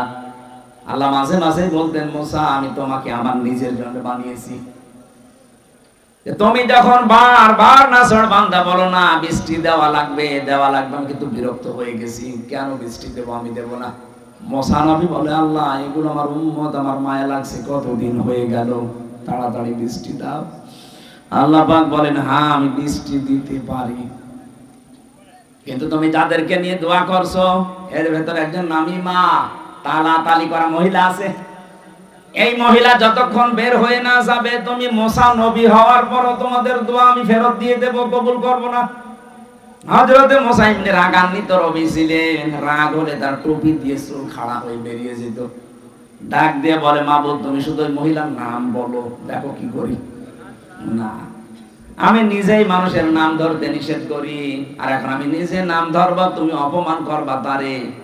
হযরত মুসা বলে, আল্লাহ আমি তো আর জানি না মানুষের মনের খবর, আমি কি করে জানবো বলেন। আল্লাহ পাক একটা বুদ্ধি দিলেন, কাজ করো, চাটিয়াল ময়দানে গিয়ে উম্মতদেরকে তওবা করাও, ওরা যদি খাস নিয়তে তওবা করতে পারে, আমি আল্লাহ ওদেরকে মাফ করে বৃষ্টি দিতে পারি। মুসা নবী এসে ডাক দিলেন, আমার উম্মতেরা, এখানে একজন মহিলা আছে তালাতালি করা, মানুষের কথা লাগিয়ে বেড়ায়, কিন্তু কে আছে এটা আমি জানি না, তবে আছে। সে যতক্ষণ এখানে থাকবে কারো দোয়া কবুল হবে না, দয়া করে সে যেন বেরিয়ে যায়। অথবা আমি এখন তাওবা করছি, আমার সাথে সবাই যেন মিলে তাওবা করে। তিনি তাওবা পড়ালেন। তাওবা মানে আমাদের মতো যে আস্তাগফিরুল্লাহ রাব্বি মিন কুল্লি যামবিন না। আমরা তো একটা বাক্য পেয়েছি, চামড়ার মুখ পেয়েছি, অহরহ বলতে থাকছি, কিন্তু তাওবা আর ইস্তেগফার এক জিনিস না। আপনি ইস্তেগফার পড়েন সব সময়, আস্তাগফিরুল্লাহ আস্তাগফিরুল্লাহ আস্তাগফিরুল্লাহ পড়তে থাকেন, আপনার জীবনের গুনাহগুলো maaf হবে, ওইটা যেটা আল্লাহর সাথে সম্পর্কিত। কথা বুঝতেছেন না? আপনি বলছেন না। তাওবা আর ইস্তেগফার এক জিনিস না, দুইটার অক্ষরও এক না। তাওবার ভেতরে যেই কয়টা অক্ষর আছে, ইস্তেগফারের ভেতরে ওই অক্ষরগুলো নেই। কথা বোঝেন তো? তাহলে আমরা সব সময় যদি ইস্তেগফার করি, যেমন আস্তাগফিরুল্লাহ, এটা করলে গুনাহ maaf হবে। কোন গুনাহ? এটা ক্লাস চলছে, কোন গুনাহ maaf হবে? আল্লাহর সাথে যেগুলো সম্পর্কিত। আপনি নামাজ পড়েননি, হয়তো আল্লাহ maaf করে দিলে দিতে পারে, না শাস্তি দিলেও দিতে পারে। রোজা রাখেননি, এটা আল্লাহর সাথে সম্পর্কিত। হজ ফরজ ছিল, হজ করেননি, এটা আল্লাহর সাথে সম্পর্কিত। কিন্তু বান্দার সাথে যেটা সম্পর্কিত, ওইটা আপনার আস্তাগফিরুল্লাহ maaf হবে না। কথা বলেন না কেন? ওটা যদি তাওবা করেন maaf হবে, কিন্তু তাওবার নিয়ম হচ্ছে অপরাধ যার কাছে, স্বীকার করবেন তার কাছে। এই 15.5 বছরে আপনি যার যার ক্ষতি করেছেন, কাউকে মিথ্যা মামলা দিয়ে, মিথ্যা সাক্ষী দিয়ে জীবনটা নষ্ট করে দিয়েছেন। কথা বলেন। এই যে আমার 3 বছর নষ্ট করে দিলেন। আমার বাবার প্রায় 30 থেকে 32 লাখ টাকা আপনি নিয়েছেন এই 3 বছরে। কত মানুষকে গুম করেছেন, খুন করেছেন, আয়না ঘরে রেখেছেন। আয়না ঘরের ভেতরে কিছু মানুষকে আমি তো নিলাম 10 দিন, দেখেছি এত বড় বড় নখ হয়ে গেছে মানুষের, চুল দাড়ি গপ মনে হচ্ছে জঙ্গল থেকে বেরিয়ে আসতেছে। আমরা যখন রিমান্ড শেষ করে নিচে নিয়েছে, তো রাতের বেলা দেখতাম এই নখ, এত বড় বড় নখ দিয়ে দেওয়ালের সাথে খুশিয়ে খুশিয়ে লিখেছে যে ভাই এই নাম্বারটা একটু বাইরে জানাবে যে আমি বেশি আছি। 2 দিন 5 দিন না, 2 বছর 5 বছর 8 বছর 10 বছর 14 বছরের মানুষ আমি পেয়েছি। আপনি টের পাচ্ছেন?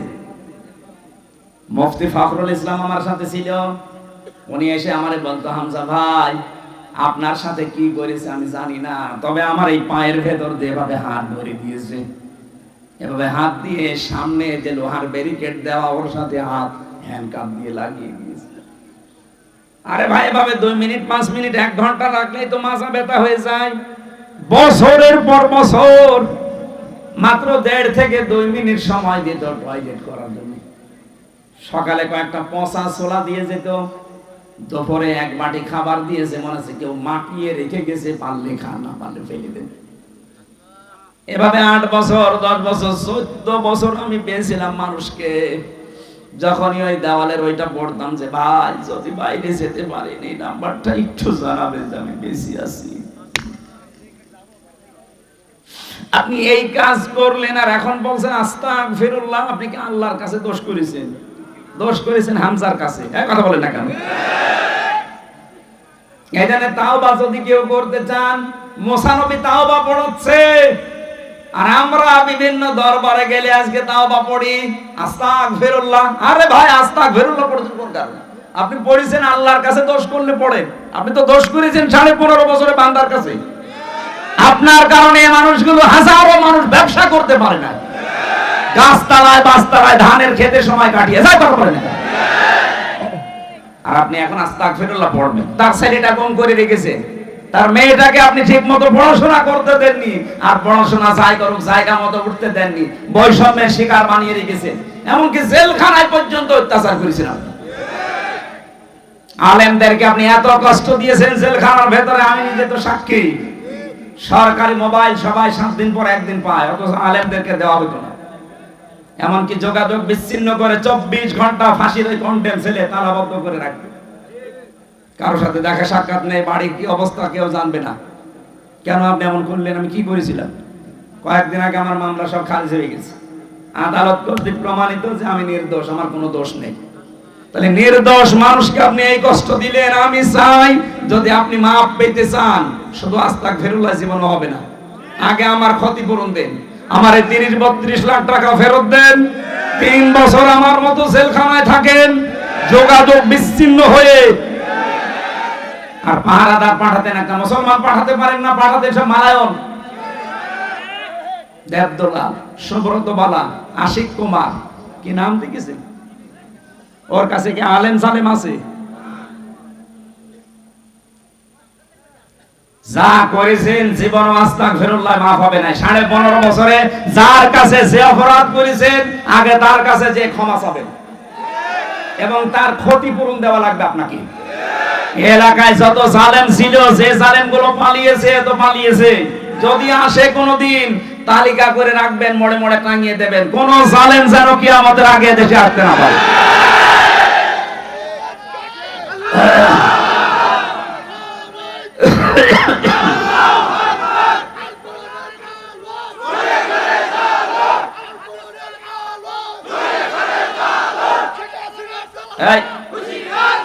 নাম ধরা দরকার নেই, জালেম কারা এটা ফেরেশতারাও জানে।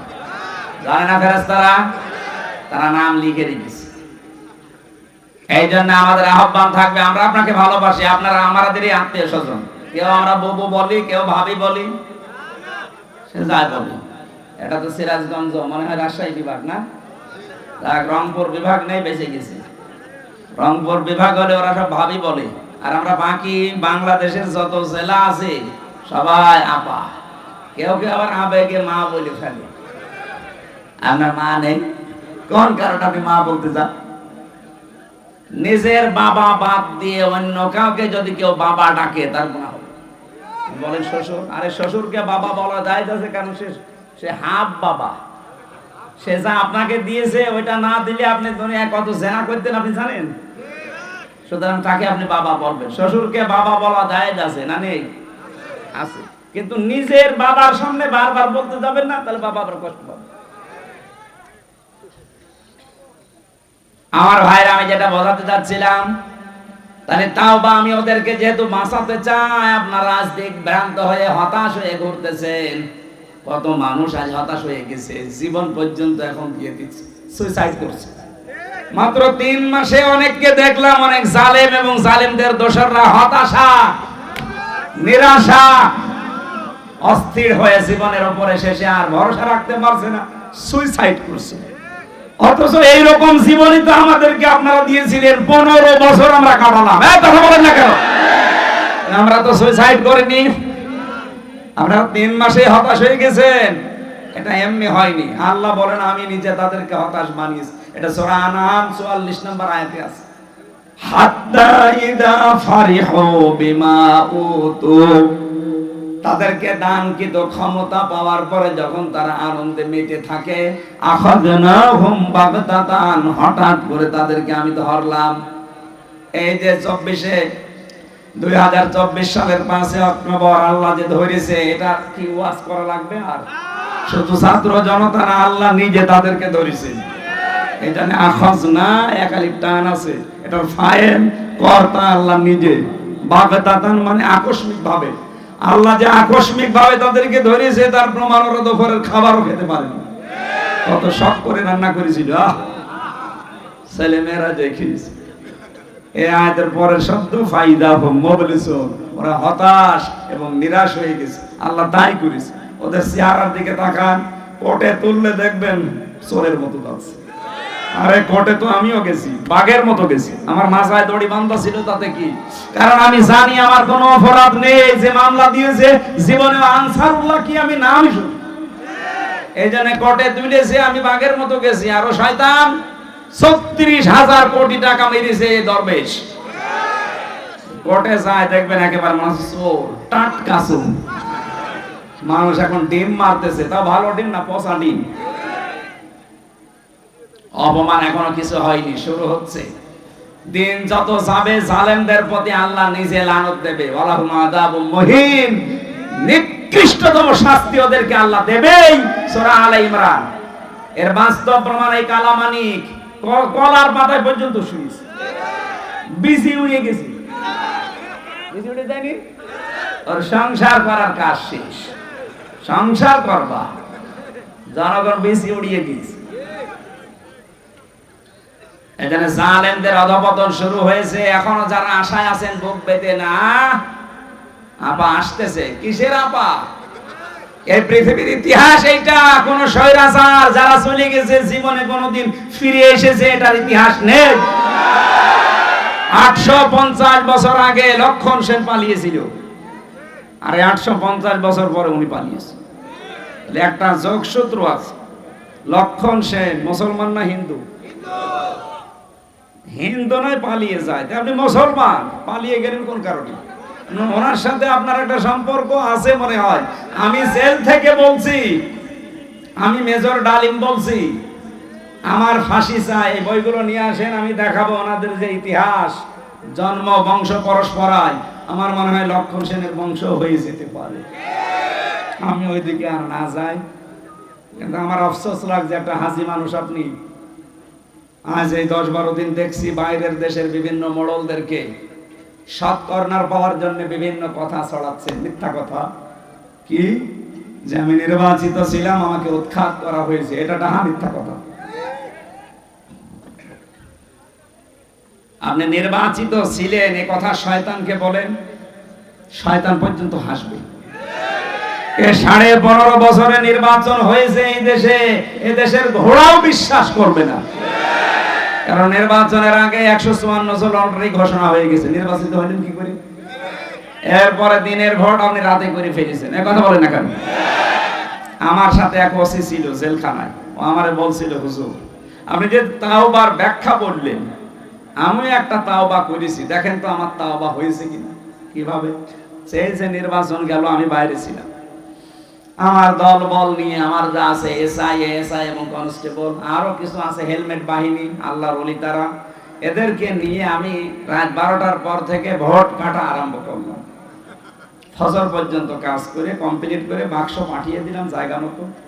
এরপরে ফজরের আজান দেওয়ার পরে গোসল করলাম, ওযু করে যেহেতু ক্লান্ত, ফজরের জামাতে এখন আর যাওয়া যাবে না, নামাজ নিজেই পড়ে নিলাম, নিয়ে বললাম আস্তাগফিরুল্লাহ। হুজুর আমার এই তাওবা হয়েছে না। আপনি তো আল্লাহর কাছে দোষ করেননি, আপনি দোষ করেছেন হামজার কাছে। একটা এমপি বানাতে ৩.৫ লাখ ৪ লাখ হামজা লাগে, এখন হলো না কেন? আপনি সবারটা নিজে নিয়ে নিলেন। কি আমরা কি ঘাস কাটছি? তাহলে কি তওবা করব কি করে? তওবার একটা পদ্ধতি আছে। যার যার ভোট আপনি নষ্ট করেছেন, কেটে নিয়েছেন, আগে তার কাছে যে মাপ চাবেন। এই ৩.৫ লাখ ৪ লাখ মানুষের কাছে। কথা বলেন না কেন? কিন্তু ভয়ঙ্কর বিষয়, আপনি এই যে জেলে আমার সাথে কয় বছর আছে, নুসরাত হত্যা মামলার ওসি, এই যে কয় বছর হয়ে গেল, ৮ বছর জেল দিয়েছিল ওনারে। কয় বছর পরে শুনলাম বেরিয়ে গেছে, এই স্বাধীনতার আগে বের হয়েছে। এখন আপনার একটা ভয়ঙ্কর বিষয়, আপনি যতদিন জেলে আছেন এর ভেতরে অনেক হামজা মারা গেছে। কি অনেক মানুষ এই কয় বছরে দুনিয়া থেকে বিদায় নিয়েছে। এখন তাদের কাছে আপনি ক্ষমা চাবেন কি করে? অন্তত এখন জেল থেকে বের হয়ে নাই যারা বেঁচে আছে তাদের কাছে ক্ষমা চাইলেন, কিন্তু যারা বেঁচে নেই তাদের কাছে আপনি মাফ চাবেন কি করে? তার মানে আপনার তাওবা হবে না। এখানে জালেমদের দোষও যারা, তাদের দুনিয়াও শেষ, আখিরাতও শেষ। কি করলেন আপনি? নিজের পায়ে নিজে কোড়াল মারলেন। মুসা নবী তাওবা করেছিলেন এইরকম তাওবা, যে অপরাধ যার কাছে স্বীকার করো, তার কাছে সবাই সবার কাছে মাপ চাই, স্বীকার করে যে আপনার এই অধিকার আমি নষ্ট করেছি, আপনার এই দিন একটা গালি দিয়েছিলাম, আমি মাফ করে দিন। আল্লাহর সাথে যা করেছেন আল্লাহকে বলেন। এই তাওবা করার পরে শুধু মুনাজাত করতে দেরি, সঙ্গে সঙ্গে আল্লাহ বৃষ্টি দিতে দেরি করে। সুতরাং এখানে যদি কোনো মহিলা, কোনো পুরুষ এই তালাতালি করার এই রোগে রোগী থাকেন, এক্ষুনি বেরিয়ে চলে যাবেন, নয়তো এই মাহফিল মাঠে মারা যাবে। দেখেন তো কোনটা উঠছে, হয় যে দুইজন এটি চলে যাচ্ছে। যাক, তালাতালি করা মানুষ লাগবে না, দেন বের করে দিন। 6 নম্বরে পেয়েছি ওই মহিলা জাহান্নামী যে অন্যের সুখে হিংসা করে। সিরাজগঞ্জে নেই? আমার হোক, অন্য কারো যেন না হয়, এত হিংসা ভেতরে যে আমার 20 তলা হোক, অন্যের যেন 1 তলা না হয়। একটা লোক চাষ করতে গিয়ে একটা পাথর পেয়েছিল, পাথরে যে ঘষা লাগে দৈত্য বের হয়ে আসে, ডাক দিয়ে বলে, মালিক কি চান? যা চাবেন তাই দেব, কিন্তু দুঃখের বিষয় আপনাকে যা দেব আপনার পাশে যে থাকবে তার ডবল হয়ে যাবে, বসে দরকার নেই। বাড়িতে যে স্ত্রীকে বলছে, শোনো এটা কুদরতি পাথর, এটাকে হেফাজত করে রাখবা, সাবধান ঘষা যেন না লাগে, আমি মাঠের থেকে ঘুরে আসতেছি। স্ত্রী চিন্তা করছে, নিষেধ করে গেল, ঘষা যেন না লাগে, দেখে একটা ঘষা দিয়ে দিয়েছে, ঘষা দত্ত বের হয়ে বলছে, মালিক কি চাই আপনার? কি চাই মানে? দেখো না কুড়ি ঘরে আছি, আমার 1 তলা বাড়ি চাই। ও তো আর জানে না যে পাশের বাড়ি 2 তলা হয়ে যাবে। যে বলেছে 1 তলা বাড়ি চাই, ওটা তো ঠিকই আছে, পাশের বাড়ি সব 2 তলা। ও মাঠ থেকে বাড়ি এসে আর বাড়ি চিনতে পারে না, বহু কষ্ট করে বাড়িতে গিয়ে বসে, কি গো সে পাথর কই? বসে ঘষা দিয়ে ফেলছি।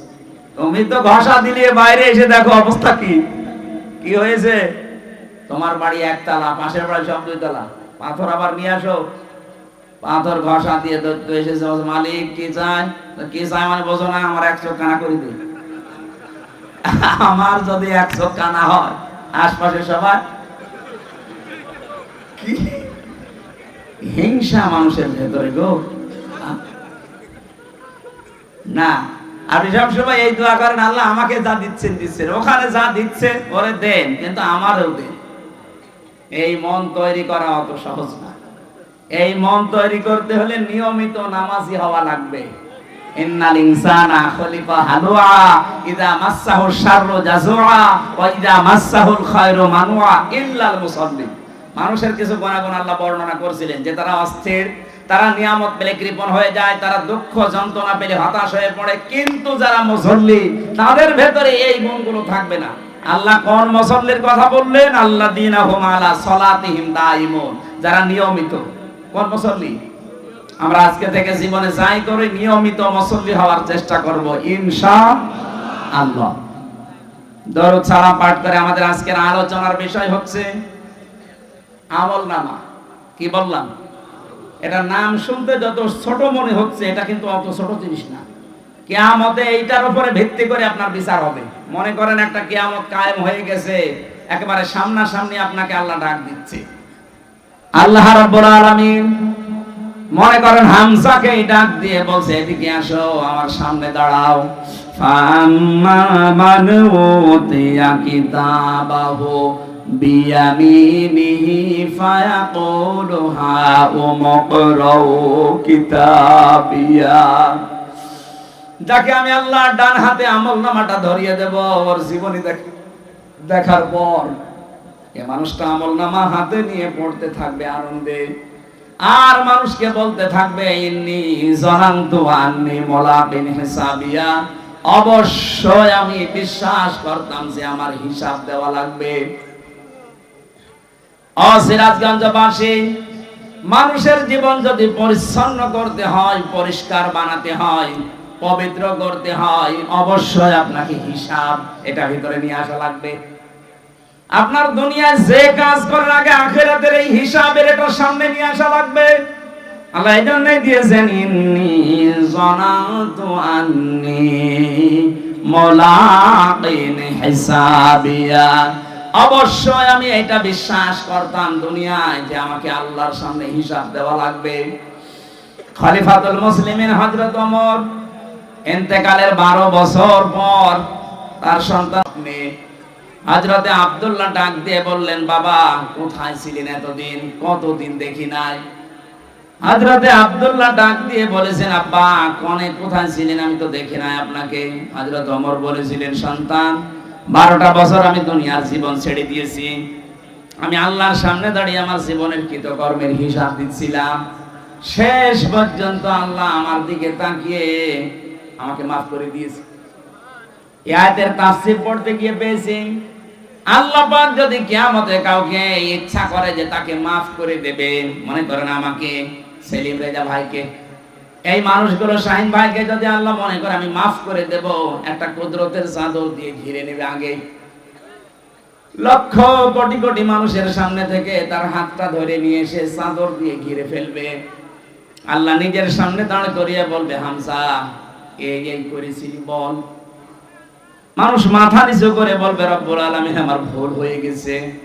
তাফসীরে এইটাই লেখা আছে, মানুষ যখন মাথা নিচু করে অনুতপ্ত হয়ে বলবে, আল্লাহ আমার ভুল হয়ে গেছে, আল্লাহ বলেন আমার কুদরতের জরিয়ার ভেতরে জোশ পয়দা হয়ে যাবে।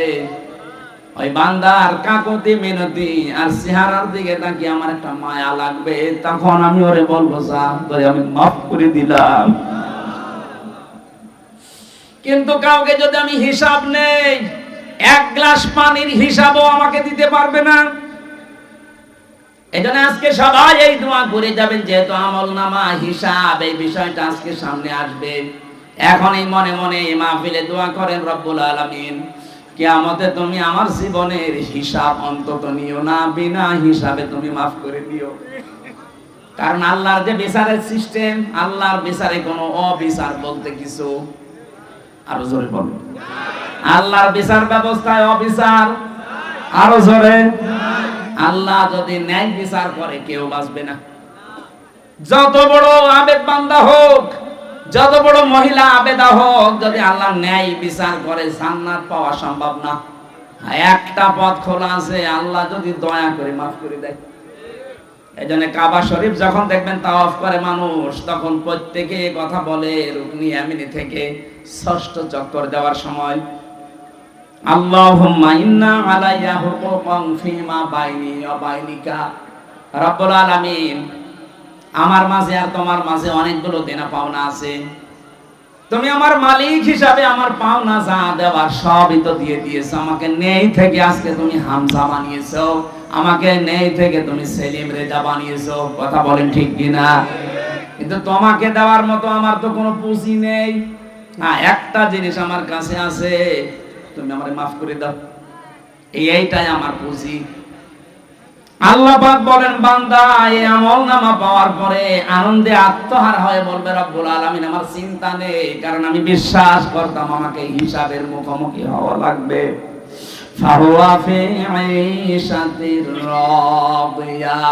এই মানুষটা আমি একটা শান্ত এবং সন্তোষজনক জীবন আমি তাকে দিয়ে দেব।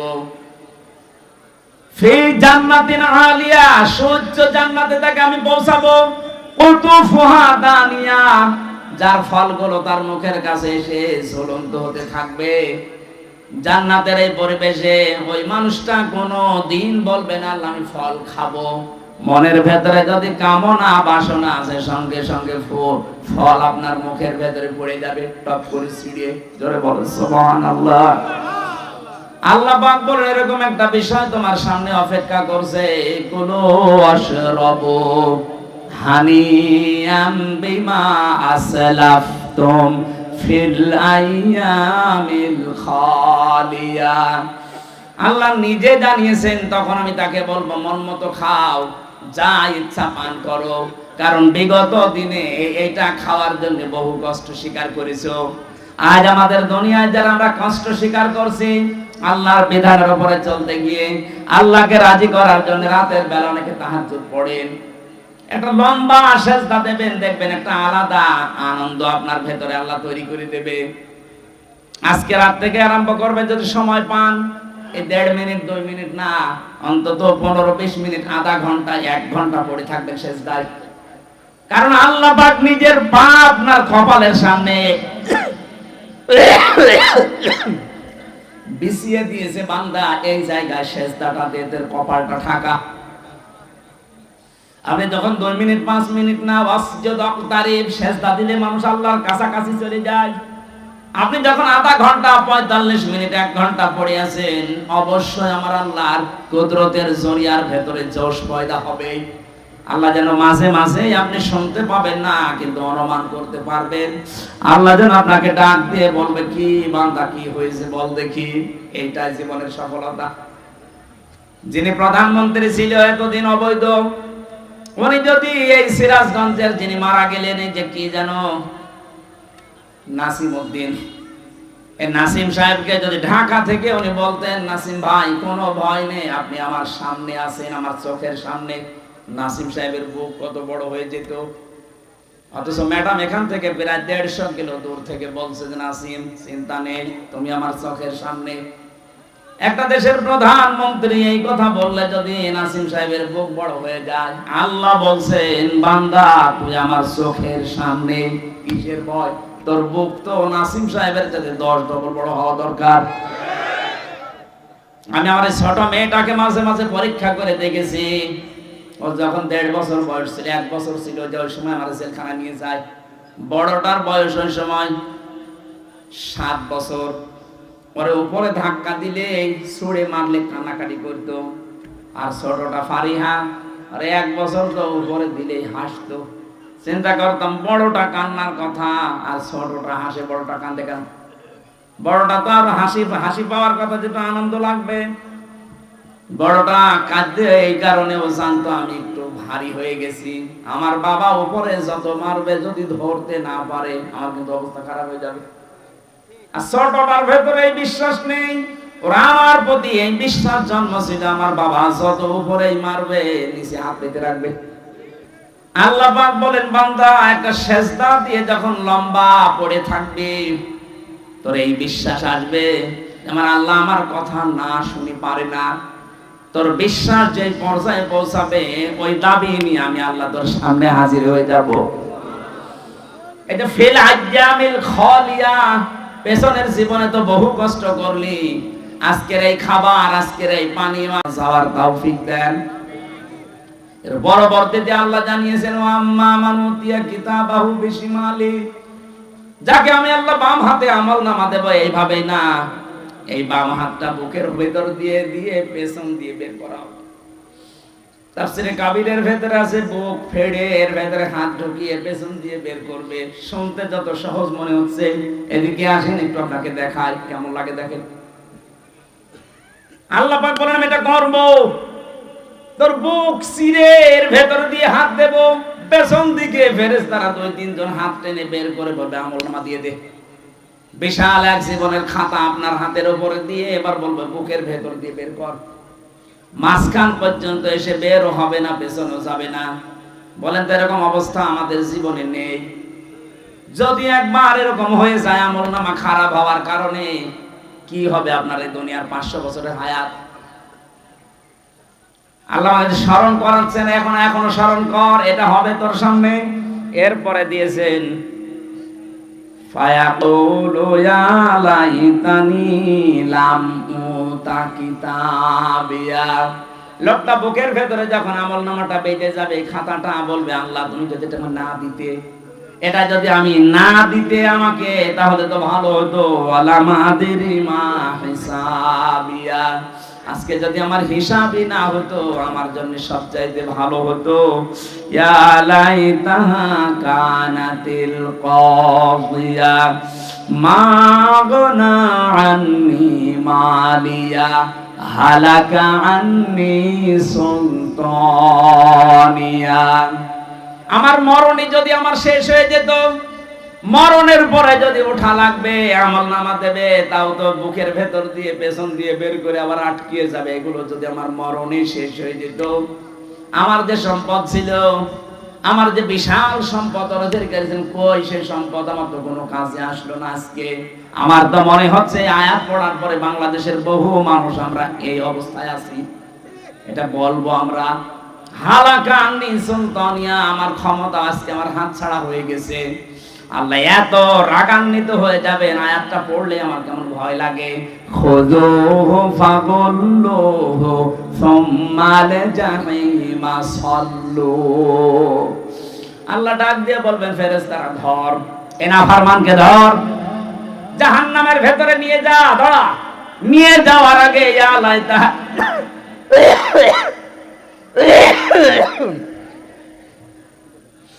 ثم في سلسلة ذرعها 70 ذراعا فاسلكوه। 70 গজ শিকল দিয়ে এর উপর থেকে শেষ পর্যন্ত বাঁধ, মাথা থেকে মা পর্যন্ত পুরোটা বেঁধে ফেল। এবার ধাক্কা দিতে দিতে নিয়ে যা। বলেন তো, আগেরটা যেটা বললাম ওটা যদি কপালে না থাকে, পরেরটা যদি কারো ভাগ্যে এসে যায়, ওই 1000 বছর হায়াত পেয়ে কি করবে? এত বড় অপমান কেন করবে? 70 গজ লাগে শিকল, 1.5 হাত হলে তো হয়ে যায়। 70 গজ শিকল দিয়ে বাঁধবে, এই কারণে বহু সম্মান দুনিয়ায় পেয়েছিলে, কিন্তু সম্মানের কাজ করনি। আজকে তোরে এত অপমান করব, দেখ কেমন লাগে। আমি একটা উপন্যাস পড়েছিলাম বিশ্ববিদ্যালয়ে থাকাকালীন, ওর নাম ছিল দেখ কেমন লাগে। আমার তো মনে হচ্ছে কিয়ামতের দিন আল্লাহ আমাদের অনেকের ঠাট্টা বিদ্রুপ করে বলবে, দেখ কেমন লাগে। এটা যেন আমাদের কপালে কারো না হয়, বলেন আমিন। কাদের জন্য আল্লাহ এই শাস্তির ঘোষণা দিলেন? আল্লাহ পাক বলেন, ইন্নাহু কানা লা ইউমিনু বিল্লাহিল আযীম ওয়া লা ইয়াহুদ্দু আলা তুআমিল মিসকিন।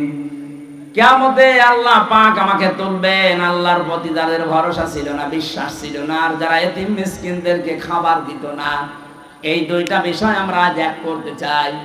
আল্লাহর প্রতি ঈমান, কিয়ামতে জবাব দেওয়া লাগবে, এই বিশ্বাস দৃঢ় করা জাতির ভেতরে, এবং দারিদ্র মুক্ত সমাজের জন্য আমাদের ভূমিকা রাখা লাগবে। শুধু নিজে খেয়ে পরে বাঁচবেন, অন্য কারো খবর রাখবেন না। না, আমরা চাই প্রতিটি মানুষ এদেশে তৈরি হবে, নিজের জন্য যেমন চিন্তা করবে, তার আশপাশের মানুষের জন্য চিন্তা করবে। 15.5 বছর এটা ছিল না, শুধু নিজে খাবো, নিজে পরবো, নিজের হবে, অন্য লোক না খেয়ে। আমরা এটা চাই না। যারা দারিদ্র মুক্ত সমাজের জন্য কাজ করে না, তাদেরকে এই শাস্তিগুলো আল্লাহ ঘোষণা দিয়েছেন। আল্লাহ আমাদের হেফাজত করুন, আমিন। আমি জেলখানায় থাকাকালীন কয়েকটা বই লিখেছিলাম, তার ভেতরে মেয়েদের 2টা আর পুরুষের জন্য একটা। পুরুষের এই বইটা খুব জরুরি, লাগবে, শিক্ষিত মানুষরা নিয়ে যাবেন। যাওয়ার সময় অনেক তথ্য দেওয়া আছে, ওখানে তো তথ্য পাওয়া যায় না, বাইরে এসে আমি সংযোগ করেছি। সৃষ্টি জগতের সূচনা, এই বইটা আপনি সব কিছু আপনার জন্ম থেকে শুরু করে এই পর্যন্ত জানা যাবে। আল্লাহ আমাদেরকে দ্বীনের উপরে চলার জন্য আমল নামা যেন ডান হাতে দেন। আমাদের প্রধান অতিথি আজকে বিএনপির এই উপজেলা শাখার সম্মানিত সভাপতি, আমাদের শ্রদ্ধাভাজন বড় ভাই জনাব সেলিম রেজা। উনি সালাম দেওয়ার পরে আমি মুসাফির মানুষ মোনাজাতের মাধ্যমে শেষ করব। আমি